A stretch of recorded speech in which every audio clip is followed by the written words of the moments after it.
السلام علیکم ناظرین، میں ہوں ارشد سادات اور آپ دیکھ رہے ہیں سادات وائز۔ ناظرین، آئی سی سی نے محمد رضوان کو شاندار ایوارڈ کے لیے نامزد کر دیا۔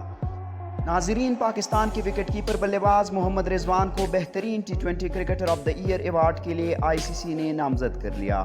ناظرین، ایک سال میں 1326 runs, 5 man of the match, 4 player of the series award حاصل کرنے والے Muhammad Rizwan I C C T20 player of the year کے لیے مضبوط امیدوار ہیں۔ ان جیسا کوئی دوسرا بلے باز قریب بھی نہیں آ سکا۔ کوئی بھارتی کھلاڑی ریس میں نہیں، اس لیے امکان ہے بھارتی بھی ووٹ دیں گے۔ ناظرین، اس سال محمد رضوان نے خوب جم کر کھیلے، پاکستان کو میچز بھی جیتوائے اور سب سے داد وصول کی۔ رضوان نے سال میں 1326 رنز بنائے اور وہ واحد بلے باز ہے جنہوں نے T20 کیلنڈر ایئر میں 1000 سے زائد رنز اسکور کیے۔ T20 cricketer of the year award پر پہلی ہی رضوان کا نام لکھا ہے، بس اعلان ہونا باقی ہے۔ ناظرین، اگر ویڈیو پسند آئی ہو تو ویڈیو کو لائک کریں اور ہمارے چینل کو ضرور سبسکرائب کریں تاکہ اس طرح انفارمیٹیو ویڈیوز آپ تک بآسانی مل سکے۔ ملتے ہیں اگلی ویڈیو میں، تب تک دیجیے اجازت، اللہ حافظ۔